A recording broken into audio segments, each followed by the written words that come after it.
Hello and welcome everyone. स्वागत है आप सभी का टारगेट गुरुकुल के इस ऑनलाइन लर्निंग प्लेटफॉर्म पे। दोस्तों, आज की इस वीडियो में हम लोग प्लांट न्यूट्रिएंट के बारे में पढ़ रहे थे पिछली वीडियो में। तो इस वीडियो में हम लोग कुछ जनरल एग्रीकल्चर के बारे में पढ़ेंगे। जनरल एग्रीकल्चर के कुछ क्वेश्चन हैं, उनके बारे में पढ़ेंगे। तो आप लोग वीडियो के लास्ट तक जरूर बने रहिएगा और दोस्तों के साथ इस वीडियो को ज़्यादा से ज़्यादा शेयर करिएगा। इस वीडियो का जो ये PDF है, जिस PDF से क्लास चल रही है, इस PDF को अगर आप प्राप्त करना चाहते हैं तो हमारे टारगेट गुरुकुल ऐप को डाउनलोड कर सकते हैं।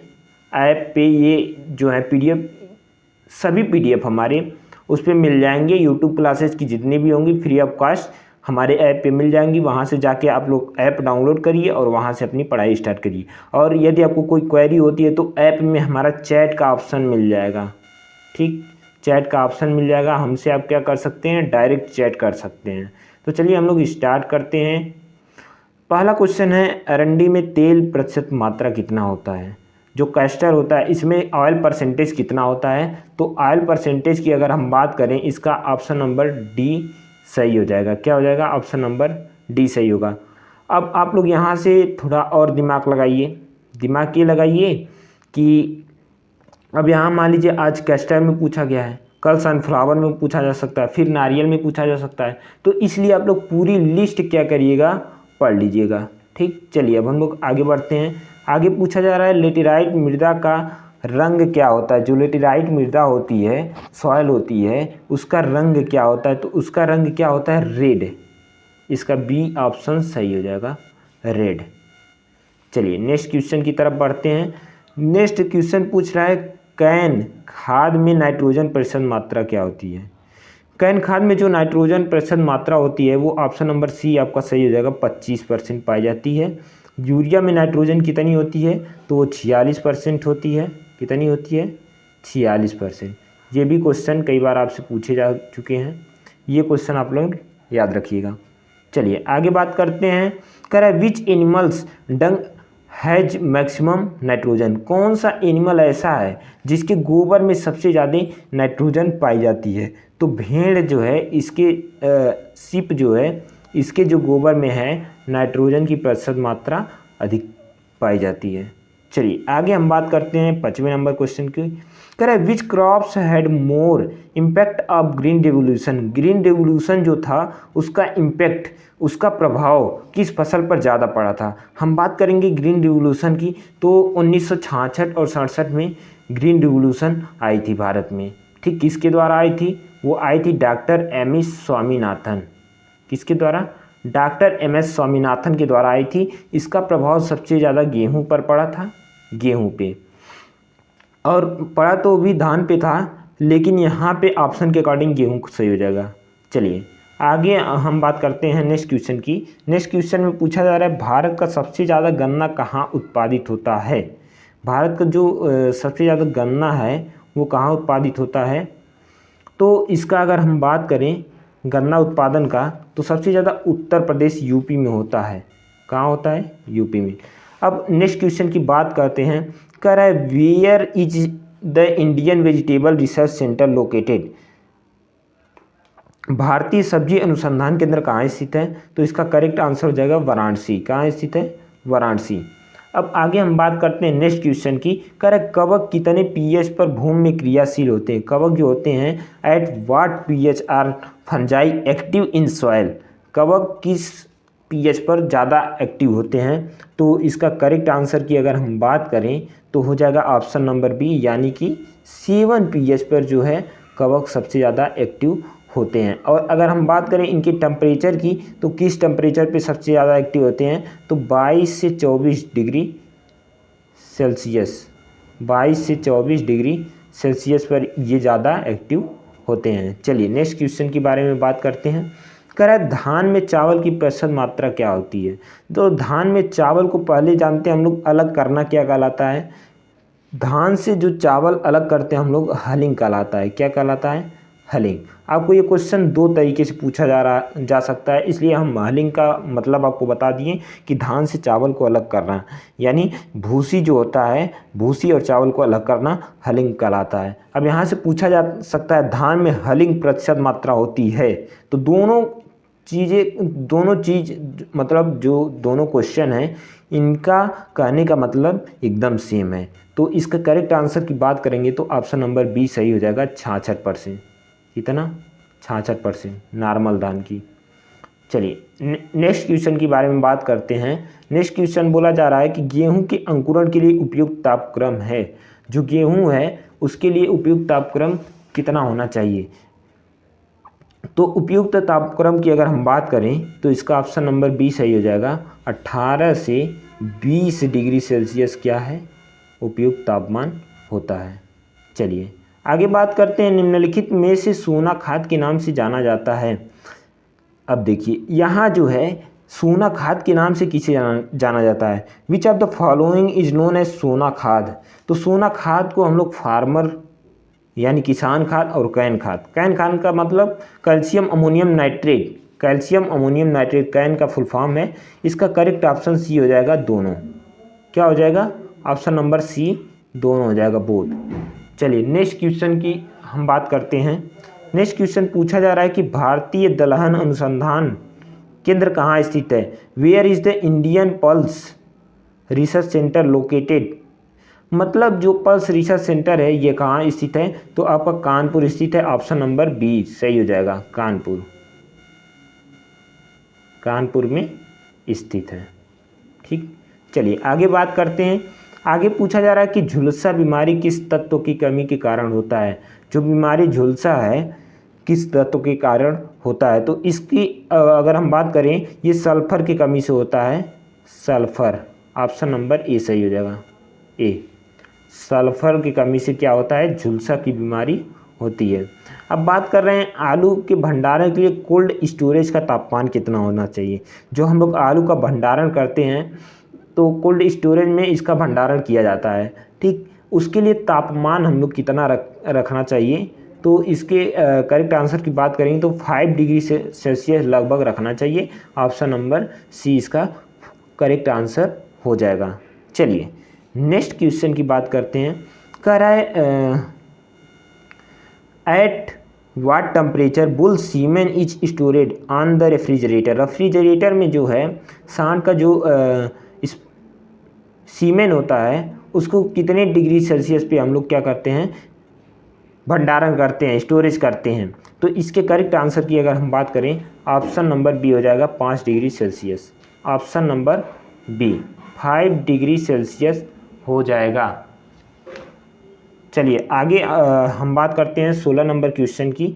तो 16 नंबर क्वेश्चन पूछा जा रहा है कि मुर्रा भैंस का औसतन दुग्धकाल कितना होता है। जो मुर्रा भैंस होती है इसका औसतन दुग्धकाल कितना होता है। दुग्धकाल की बात करें कि मतलब दूध कितने समय तक दे रही है, तो इसके करेक्ट आंसर की बात करेंगे ऑप्शन नंबर बी हो जाएगा, 300 दिन। कितना होगा?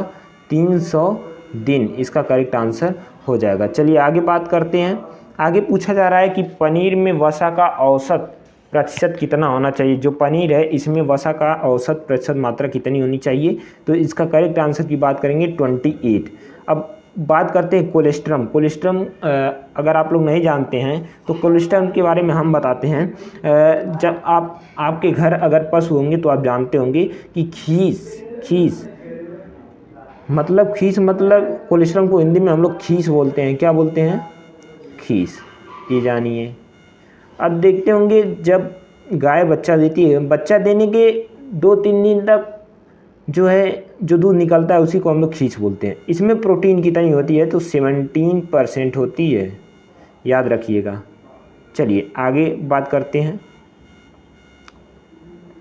बात करते हैं 80 नंबर क्वेश्चन की। 80 नंबर क्वेश्चन बोल रहा है what is the seed rate per hectare of cauliflower. फूल गोभी का बीज दर कितना होता है। तो अगेती की अगर हम बात करें 600 से 750 ग्राम होता है। पछेती की अगर हम बात करें तो 375 से 500 ग्राम इसका सीड रेट होता है। तो यहाँ अगर हम करेक्ट आंसर की बात करें तो इसका करेक्ट आंसर क्या हो जाएगा, C is the correct answer this question.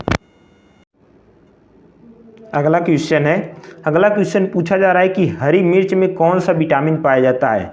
जो ग्रीन चिलीज होता है उसमें कौन सी विटामिन सबसे अधिक मात्रा में पाई जाती है? तो विटामिन सी जो है उसमें अधिक मात्रा में पाई जाती है। ऑप्शन नंबर बी इसका करेक्ट आंसर हो जाएगा। चलिए आगे हम बात करते हैं, आम जो है, आम किस प्रकार का फल है? तो आम ड्रूप है। किस प्रकार का फल है? ड्रूप। ऑप्शन नंबर सी इसका करेक्ट आंसर हो जाएगा।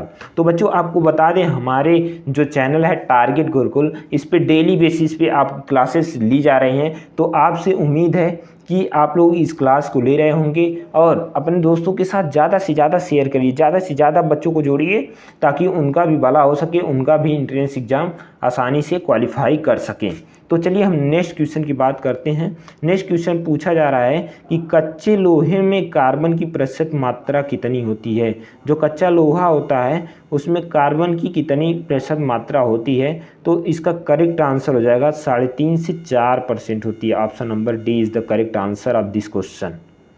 ठीक, चलिए हम लोग नेक्स्ट क्वेश्चन की बात करते हैं, 22 नंबर क्वेश्चन की। कह रहा है when was the regional rural bank established, यानी क्षेत्रीय ग्रामीण बैंक की स्थापना कब हुई थी? इसको हम लोग शॉर्ट में क्या बोलते हैं? आरआरबी भी बोलते हैं। आरआरबी, सॉरी यहाँ भी होगा, आरआरबी बोलते हैं। तो इसकी स्थापना की अगर हम बात करें तो 1975 कब हुई थी? 1975। तो जब इसकी स्थापना हुई थी तो इसको हम लोग क्षेत्रीय ग्रामीण बैंक नहीं बोलते थे, तब बोलते थे किस नाम से जानते थे? प्रथमा बैंक के नाम से। किसके? प्रथमा बैंक के नाम से जानते थे इसको। याद रखिएगा, ये चीज़ जानकारी के लिए है। चलिए आगे बात करते हैं। 1 हेक्टेयर की नर्सरी में धान के क्षेत्र की रुपाई की जा सकती है। मतलब इस क्वेश्चन को अगर आप लोग ध्यान से समझेंगे, ये कहना क्या चाह रहा है, अगर मान लीजिए 1 हेक्टेयर की ये भूमि है, ठीक, इसमें हमने नर्सरी धान का डाल दिया है, कोई भी धान हो हमने डाल दिया है। अब इससे ये जो नर्सरी है इससे हम कितने खेत की रुपाई कर सकते हैं? कितने हेक्टेयर खेत की रुपाई कर सकते हैं? तो कितना? 15 हेक्टेयर भूमि की हम लोग इससे रुपाई कर सकते हैं। ठीक, ट्रांसप्लांटिंग कर सकते हैं। अब हम लोग नेक्स्ट क्वेश्चन के बारे में बात करेंगे। नेक्स्ट क्वेश्चन पूछा जा रहा है 24 नंबर, कपास की प्रति हेक्टेयर उत्पादन भारत में किस राज्य में अधिक है? देखिए यहाँ प्रति हेक्टेयर अगर आपसे पूछी जा रही है तो मतलब प्रोडक्टिविटी पूछी जा रही है। कितना, क्या पूछी जा रही? प्रोडक्टिविटी मतलब प्रति हेक्टेयर, 1 हेक्टेयर में कितना उत्पादन कर रहे हैं। और अगर प्रोडक्शन पूछा जाए तो प्रोडक्शन मतलब ओवरऑल कितना कर रहे हैं। 1 हेक्टेयर में नहीं, जितना आपके पास है उतने में कितना कर रहे हैं, ये चीज़ें देखी जाती है प्रोडक्टिविटी। और प्रोडक्टिविटी मतलब पर यूनिट एरिया, एक तरह से देखिए प्रोडक्टिविटी मतलब पर यूनिट एरिया और प्रोडक्शन मतलब ओवरऑल एरिया। क्या होता है? Overall area. ठीक, ओवरऑल एरिया। तो चलिए आगे बढ़ते हैं। 24 नंबर क्वेश्चन का आंसर जो है ऑप्शन नंबर सी हो जाएगा, पंजाब इसमें आगे है। ठीक, Punjab is the correct answer of this question. ठीक, चलिए आगे बढ़ते हैं। 25 नंबर क्वेश्चन के बारे में बात करते हैं। आलू का खाने वाला भाग कौन सा है? जो हम लोग आलू घर में बना के खाते हैं, इसका जो कौन सा भाग है कि हम लोग खाते हैं? अब इसमें से कुछ लोग कहेंगे जड़, क्योंकि वो ज़मीन में पाया जाता है, तो बिल्कुल नहीं, जड़ तो नहीं होगा। इसका जो हम लोग खाते हैं ये होता है स्टेम होता है, तना होता है। समझ गए?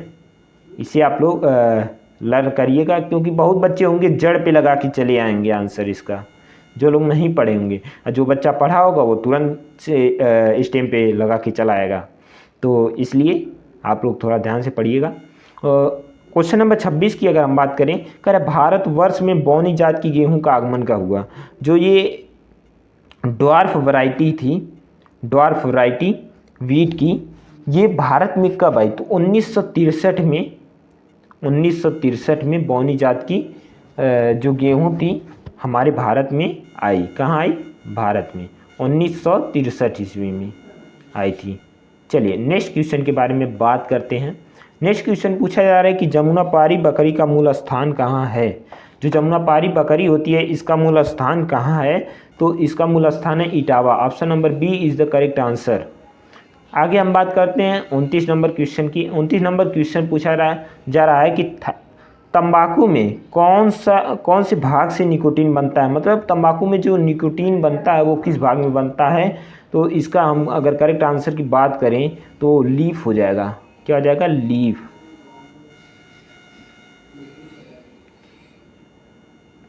ठीक, चलिए। हाँ, अब अगर चाय की बात करें तो चाय में